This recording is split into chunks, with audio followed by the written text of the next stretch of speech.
se van a quedar trabados en este dólar a 1.400, máxime que la inflación ha tenido algunos inconvenientes de recorrido, como son típicos en los programas de estabilización, que no es que las cosas son lineales, y entonces se tienten en seguir todos estos meses, dado que va a haber oferta, con ese dólar a 1.400.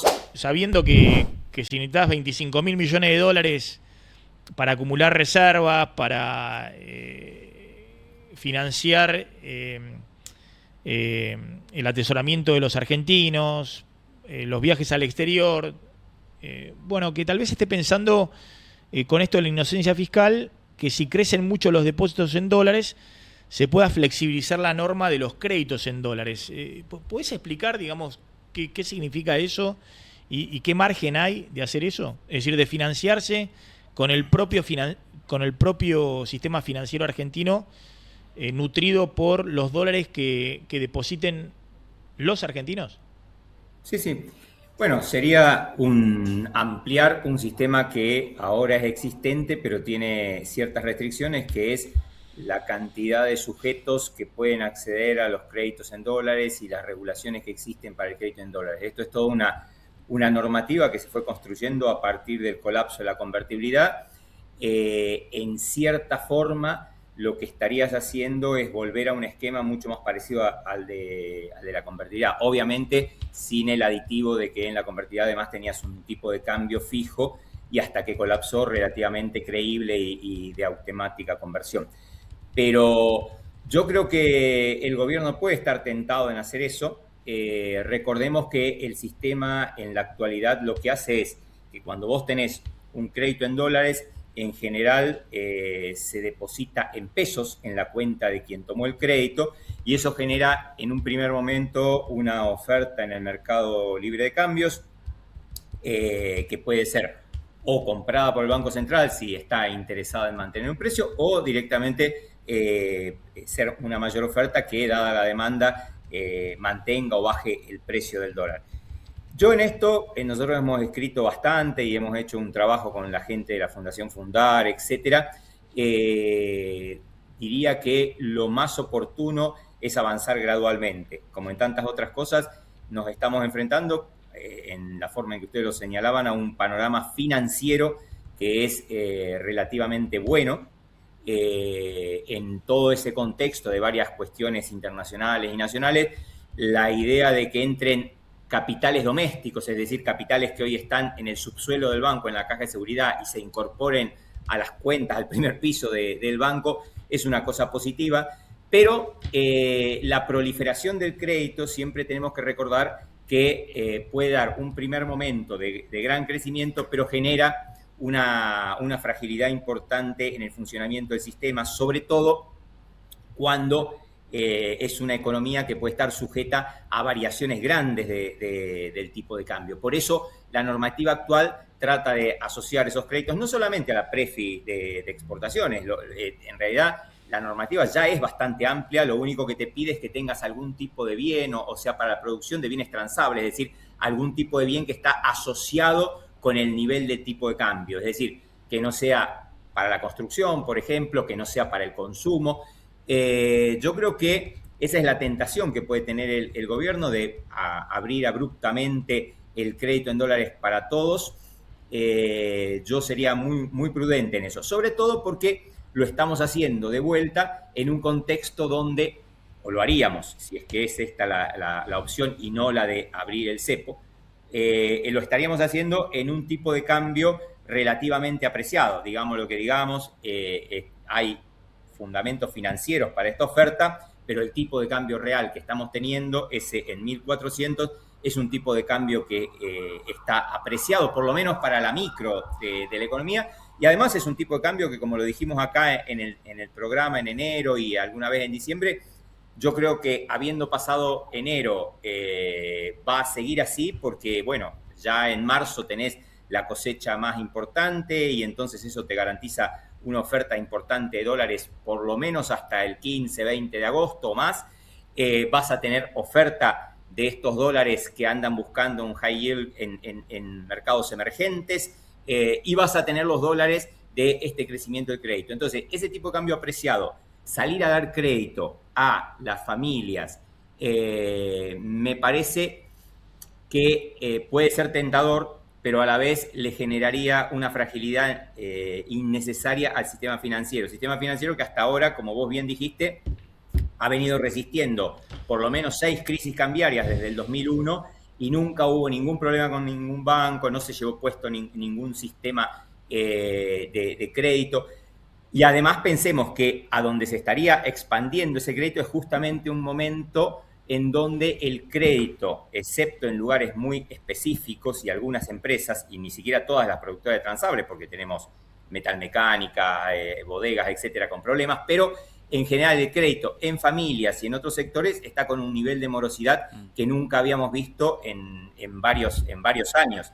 Y como sabemos, perdón, ya completo, como sabemos, además, el nivel de morosidad siempre es un anticipador lento porque los bancos siempre van a tratar de, antes de pasarte a una categoría crediticia que le insuma más costos o que le genere problemas, de renegociar. Entonces, ese 10% casi que tenemos de morosidad me parece que es un llamado de alerta para no impulsar el crédito en dólares. Entonces, son dos cosas.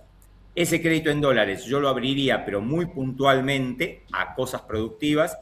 Y segundo, tendría en cuenta el riesgo de que estás en un momento de apreciación cambiaria y es posible que cuando pase todo este periodo, en algún momento esa apreciación cambiaria haya que corregirla. Mira, lo sumo a Martín Genero, súbenlo ya Martín, directo. Es parte de. Abre la. Está acá, abre la puerta sin. Tengo golpear, llave. Sin golpear. Martín, ¿qué haces? ¿Cómo andas? ¿Todo bien? ¿Cómo va? ¿Todo bien? Muy bien, che. Bueno, a ver, Martín, viste, estamos hablando un poquito de las posibles medidas. Ayer, después de la reunión, Caputo, Bausili y Milei dijeron habrá medidas. ¿Tenés algo con eso? Hubo muchos rumores, muchas posibilidades. Sí, son rumores. Yo no sé si, viste, si hacer eco de ellos. Mucho tiene que ver con la normativa, con el cepo. Lo que se sabe es que hubo una reunión con Alix, entonces eso hizo pensar que va a haber un cambio en el cepo, porque básicamente los mayores aplicadores, bueno, en realidad la CNB, el Banco Central, pero después, digamos, lo que materializan eso frente a los usuarios terminan siendo los que hablan directamente con el cliente, o sea, los Alix y los bancos. Así que eso alimentó los rumores de una flexibilización del cepo. Todavía permanece la restricción cruzada, que entiendo que esta restricción cruzada tenía solo un sentido en la etapa preelectoral, cuando había una brecha por la intervención fuerte del Banco Central, del Tesoro y el Tesoro americano en el dólar spot. Eso hacía que se genere una brecha entre el dólar más libre, ¿no? El contado con liquidación, donde no estaba la intervención, y el dólar oficial, donde sí estaba la intervención. Entonces generaba una brecha de hasta 6-7%, que hacía que los que aprovechaban esa brecha, hacían el rulo, le generaban a los que intervenían, ¿no? Al Tesoro, al Central y al Tesoro americano, una necesidad de más intervención, porque le agregaban volumen al mercado los que hacían el rulo. Ahora que no hay brecha, de hecho en los últimos días estuvo negativa la brecha, estaba más bajo el dólar oficial que el dólar MEP, y no hay intervención para bajarlo, realmente no tiene ningún sentido que exista esa restricción. Para el que no está al tanto, digamos, si yo hoy compro dólares al dólar oficial, no puedo comprar ningún activo financiero en dólares por 90 días. O sea, si yo quiero financiar, quiero poner mis dólares para financiar al propio Estado, quiero comprar un bono argentino o quiero comprar una ON de una empresa, no puedo hacerlo por 90 días en dólares, ¿no? Me quedo afuera de eso. Y es medio contradictorio porque, de alguna manera, Caputo puso ayer, bueno, ahora todos pongan los dólares. Pero por ahí hay gente que está encepada por 90 días por haber comprado dólar oficial para pagar la tarjeta de crédito. Así que quedó medio extemporáneo, ¿no? Esa medida. Tendría un sentido que la saquen independientemente del contexto favorable actual del mercado cambiario. Por otro lado, ese es uno de los rumores, ¿no? Por otro lado, otro de los rumores tienen que ver con, y acá por ahí Jorge nos puede orientar, las maneras en las cuales operativamente los dólares que están afuera, que están en el colchón, terminan dentro del sistema. Porque hoy la única manera es ir a depositarlos al banco. Pero hay un rumor que da vueltas sobre que se habla con los ALIC para ver si hay alguna manera de que los ahorristas le den directamente los dólares físicos a los ALIC, sin los bancos. ¿Eso es posible, Jorge? Sí, es volver a hacer que vos puedas depositar o comprar en efectivo algún título sin tener que hacer el pasaje por los bancos. Ahí me parece que es un poco más complicado porque lo de los bancos, más que una cuestión referida a restringir la operatoria, también tenía que ver con cuestiones normativas de lavado, ¿no? De que no fuera un señor a la LIC con una valija de dólares y comprara el activo. Se suponía que el paso por el sistema bancario le garantizaba una mayor trazabilidad a esos fondos. Ese era un poco el motivo. No me parece que fuera tanto asociado al cepo, sino a una cuestión normativa que en realidad ahora con todas estas medidas se han estado relajando. Y también hay otra versión, Maxi, que tiene que ver con flexibilización de normativas de fondos comunes de inversión. Hoy los fondos comunes de inversión tienen una compleja serie de medidas que se fueron agregando a lo largo del tiempo. Por ejemplo, en un momento, no me acuerdo, creo que fue el gobierno anterior, por ahí Jorge vos te acordás más, limitaron la cantidad máxima de títulos en dólares de los fondos comunes al 25% nada más, ¿no? Eso todavía sigue, o sea, un fondo común que se puede comprar la cuota parte en pesos no puede tener más de 25% de activos denominados en dólares en su haber. Y eso limita porque era una manera de saltar el cepo, o sea, había cepo, vos no podías comprar dólares, pero entonces con pesos te metías en un fondo común que adentro tenía títulos en dólares. Entonces, para que no saltaran el cepo usando el fondo común, le pusieron ese máximo. Pero bueno, ahora es contradictorio también, ¿no? Podría tener la cantidad que sea, y entonces los fondos comunes demandarían activos en dólares, ponele bonos de la deuda argentina, obligaciones negociables, habría un nuevo flujo de demanda de activos en dólares. No sé. Yo creo que esas son de las listas de cosas que serían más plausibles de poder implementar en términos de que, dado que vas a tener una oferta garantizada en los próximos 5 o 6 meses, es un momento oportuno para que vos puedas relajar todas las cuestiones que te limitaban en cierta forma la demanda de dólares. Y me parece que en la lógica del gobierno, que además eso podría ayudar a las evaluaciones de los bonos argentinos, me parece que tiene sentido ir armando gradualmente ese relajamiento del cepo y las limitaciones que tienen las empresas, ¿no? Jorge, sí.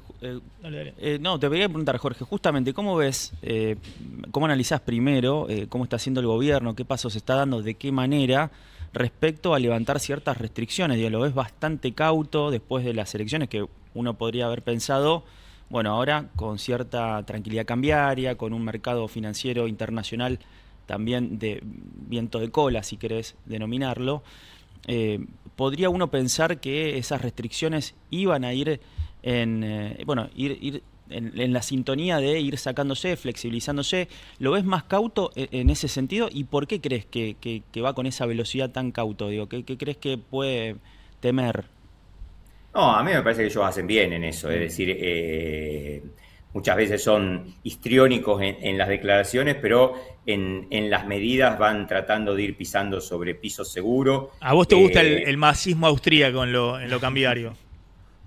No le llamemos masismo austríaco, pero me parece que... Mirá, el dólar está flotando, mirá cómo viene flotando para abajo y demás. La tasa entre los encajes nivel récord, la tasa en 35, cepo para las empresas, la libertad de elegir. Sí, bueno, pero pragmatismo, está bien, pero yo soy libertario, no liberboludo.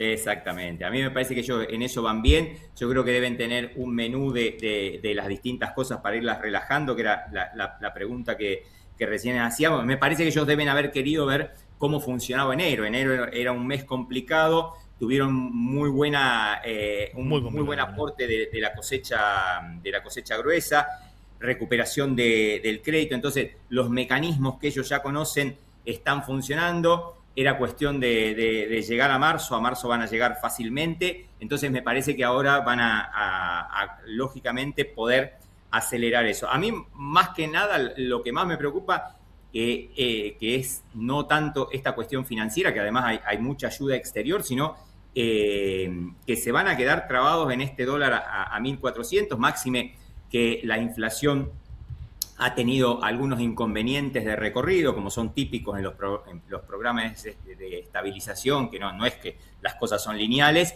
y entonces se tienten en seguir todos estos meses, dado que va a haber oferta, con ese dólar a 1.400, y después puede cualquier evento, por más pequeño que sea, y que los otros emergentes que están recibiendo fondos lo absorban lo más bien, nosotros tengamos muchas dificultades para absorberlo. Y además que, como siempre venimos hablando en las dos o tres veces que hemos hablado, no es del lado macro ni del lado financiero donde están los mayores problemas de este esquema económico, sino del lado micro, que está crujiendo por todos lados. Entonces, ni la parte financiera ni la parte inflacionaria me parece que sean lugares donde hay un problema que se les puede escapar de las manos. Me parece que en el otro lado. Y entonces, pero sí hay algo que une esas tres cosas, que es el tipo de cambio. Entonces, si ellos se tientan demasiado, estaba muy bien lo que decías vos de estar lejos del techo de la banda, pero si se tientan mucho con este dólar a 1.400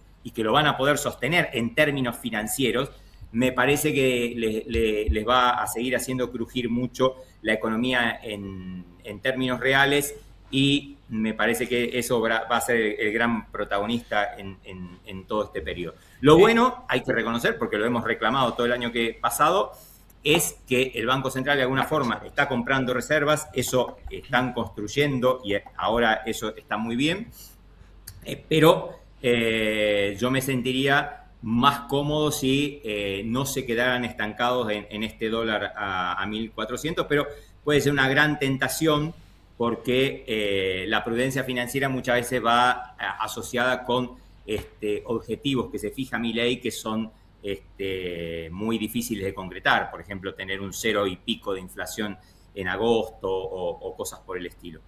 Pero Jorge, a ver, ¿me pueden poner el chat acá atrás en esta pantalla? Así lo puedo... que corra ahí el chat. Me dicen en el chat, Jorge Carrera de Juancito Nieve, misterio develado. Ahí cuando empezó a preocuparse porque el dólar quedaba en 1.400 y demás, es Juancito Nieve en el chat. No hay duda. Misterio develado. No soy Juancito Nieve, pero la verdad que me gusta mucho lo que escribe Juancito Nieve. Bueno, tomame la pantalla. Coincide también Nicolás Gadano con lo que dice Juancito Nieve, y tenemos a un director de... Tomame acá la pantalla mía. Tenemos a un exdirector del Banco Central, entonces, que nos explique lo siguiente, ¿no? Gano dice, estoy de acuerdo con esto, decía Juancito Nieve, dice, hay 40.000 millones de dólares, casi 40.000, 38.000 millones de dólares de depósitos en dólares en total en el sistema, 10.000 son de plazos fijos, el resto es caja de ahorro en dólares, y la mitad están encajados, fíjense, ¿no? Prácticamente la mitad, 18.000 millones, están encajados en el Banco Central. Recordémosle al público que el encaje de los dólares es distinto al otro, porque se llama defecto de aplicación. Es decir, los bancos tienen un encaje legal que es muy parecido al encaje en pesos, ponele 20%. Después, el resto lo pueden prestar a todos los sujetos que sean sujetos de crédito en dólares, pero lo que no esté en efectivo en el banco lo tienen que depositar, que se llama lo que no pudo aplicar a un crédito o lo tiene en efectivo, lo tiene que depositar en el Banco Central. Esa es una de las características que ha tenido el sistema de encajes en dólares. Claro, entonces, por eso, de los depósitos en dólares que la gente lleva al banco, parte queda depositado en el Banco Central, parte tienen, que no es poco, porque los bancos se quieren quedar con una liquidez, una caja importante. Ahí estamos, esos números a veces se quedan con 3.000 millones, 4.000 millones de liquidez. Los bancos, que es mucho, digamos, ¿no? Es mucho, pero eso es la experiencia que hemos obtenido. Vos fíjate que de entre por las cosas dudas, que sí. nunca has visto que un banco te diga no tengo dólares para devolverte. Entonces, en general, siempre tenés que estar preparado. Sí, bueno, y acá lo que están planteando es que, bueno, está bien, hasta ahora siempre hubo una norma, volvamos, sacamos. Siempre hubo una norma prudencial después del 2002, básicamente para no crear argendólares, porque si uno, que es lo que le había pasado la convertibilidad, La convertibilidad no solamente tenía un problema de atraso cambiario, el dólar a valores de hoy estaba en 800 pesos o 900 pesos, ¿no?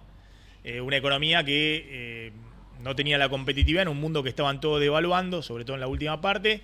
No podías ajustar por precio, por tipo de cambio, tenías que ajustar por cantidad. Una recesión enorme, desempleo 15%, 18%. Bueno, recesión 4 años. Si no, tenía un problema de descalce de monedas, porque si vos le prestás... Yo saqué un crédito en dólares, por ejemplo, para comprar mi primera vivienda, ¿no? Ahora, si vos le prestás a alguien que gana en pesos acá en la Argentina, empieza a jugar también el multiplicador bancario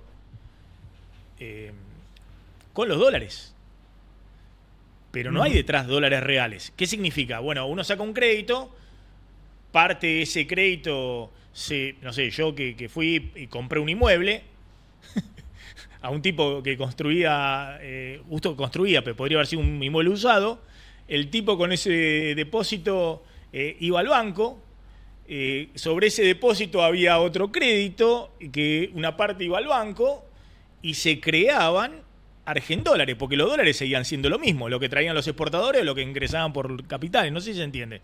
Es lo que se llama la creación secundaria de dinero, que generan todos los sistemas financieros de encaje fraccionado. Una parte se encaja, no se presta, una parte se presta. Cuando se presta, empieza a generarse lo que se llama dinero secundario. Que se generen pesos de dinero secundario, bueno, es parte del crecimiento del crédito en pesos, lo que estamos viendo, la monetización de la economía. Las economías, cuando crecen, demandan más pesos, no solamente pesos que emite el Banco Central, sino pesos que crea el propio sistema bancario. Quiero que me expliques si no tiene un riesgo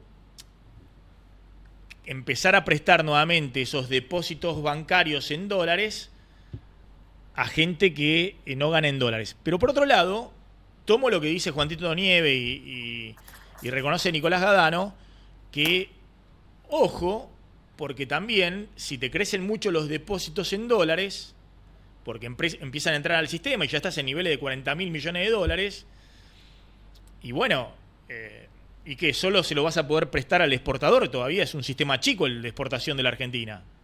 Y que vas a tener todo el tiempo, no sé, 20.000 millones de dólares, o poner si se van a 60.000, vas a tener 30.000 millones de dólares, que los tenés ahí, no los podés tocar, no le podés poner ningún rendimiento, no los podés hacer invertir. Lo que dice Juancito Nieve, y creo que Gadano dice, bueno, por lo menos que se puedan invertir esos dólares en activos del exterior, digamos, ¿no? Eso es lo que más o menos entiendo. A ver si lo podés explicar. Mirá lo que estoy haciendo. Estoy tratando de explicar algo frente a un profesor de finanzas internacionales. Estuvo muy bien explicado. No, la idea es... me aprobó el profesor. Que hay 100 dólares que entren de la caja de seguridad o del colchón o del enanito del jardín y van al banco, son 10 dólares físicos que están en el banco. Eso con un encaje del 20%, es bien simple la cuenta, va a generar un total de depósitos en la economía de 500 dólares. 400 serían lo que llamamos creación endógena del sistema de dólares, y los 100 son esos 100 que quedaban, ¿no? Una parte van a estar encajados, una parte van a ser encajes incluso en el Banco Central, que son encajes de argendólares. Entonces, vos vas a tener depósitos por 500 dólares y en realidad dólares efectivos, si en algún momento se quisieran retirar esos depósitos, solamente tenés 100. Entonces, el problema que tiene el sistema en pesos versus el problema que tiene el sistema en dólares es que no hay un prestamista de última instancia efectivo para una eventualidad de una corrida. Entonces, o le pones encajes más altos, que puede ser un camino, o pones encajes más altos y una combinación con algunas restricciones a quien le prestás los dólares. El problema es justamente que vos muchas veces, y por eso hay que ser cuidadoso en qué tipo de cambio estás evaluando, en la larga vida que va a tener el proyecto. Le prestás en dólares a alguien que tiene ingresos en pesos, pero si ese tipo de cambio al que hiciste todas las cuentas es un tipo de cambio que no es realmente el de equilibrio en la economía, como sucede exactamente hoy día, por más que Milei no lo vea, es probable que a largo plazo eso se tenga que ir acomodando, y ese tipo que tenía esos ingresos que con el tipo de cambio apreciado parece que son muy altos en dólares, después terminan siendo mucho más bajos y no hay posibilidad de afrontar ese pago. Y esto no tenés que tener una devaluación tan grande como hubo en 2001, que pasaste en un momento de 1 a 4. Con devaluaciones mucho más simples, los stress test se te hacen bolsa. Entonces, ese es uno de los problemas de ser cuidadoso en cuánto le prestás, cuántas garantías estás pidiendo, cuántos son los ingresos, que son todos los elementos que se toman para dar un crédito. Y en el crédito en dólares lo que tenés que ser es mucho más cuidadoso. Esto no quiere decir, insisto, en que gradualmente no vayas haciendo una relajación de una parte de esos créditos. A ver, pero pará, entonces, a ver, explícame una cosa, porque yo pensé que vos ibas a decir, no, ojo, viste, te ibas a agarrar del argumento que yo hice respecto a los $, aprendamos de lo que pasó en el 2001, 2002, pero me interesa lo que estás planteando, ¿no? Porque vos decís que si el gobierno está apostando a que entren los dólares al sistema, ¿no? Y de hecho lo que estamos viendo, que hubo una compra muy grande de dólares, la verdad que esta economía, ya sea porque el año pasado entraron crédito del organismo internacional, porque la verdad que hubo un superávit también comercial por 2 años consecutivos, va a ser tercer año consecutivo de superávit comercial. Bueno, pues los argentinos compran dólares y no desconfían tanto de los bancos, después de 20 años o 25 años que no ha pasado nada en los bancos, entonces quedan ahí los dólares. ¿Vos ves una posibilidad entonces para flexibilizar esa norma que nunca se flexibilizó? Creo que en el 2017 la quiso flexibilizar Sturzenegger respecto a que se pudiera prestar a... ¿Vos ves que hay algún margen para flexibilizar eso? Yo creo que sí, que algún margen, pero algún margen muy gradual, pero sobre todo... ¿Pero para dar un crédito en qué? ¿Para dar un crédito hipotecario? ¿Para dar un crédito para compra de autos? Todo el hipotecario yo seguiría con el UVA. Yo creo que hemos hecho una política de Estado, y yo he estado en la oficina del Banco Central y me tiraban huevos, piedras por los UVA, etcétera, porque obviamente los afectados pretendían una mejor relación respecto a eso, pero yo creo que yo insistiría con el crédito en UVA prioritariamente, y en todo caso en cosas muy marginales incorporaría alguna parte muy particular, como es ahora que vos podés también dar crédito en dólares para inversiones, por ejemplo, para inversiones productivas, etcétera. Es decir, los bancos también en ese sentido, hasta ahora como no era tan abundante la oferta, usaban el crédito en dólares para cosas muy fáciles como son las PREFI, pero en realidad la normativa ya existente te permite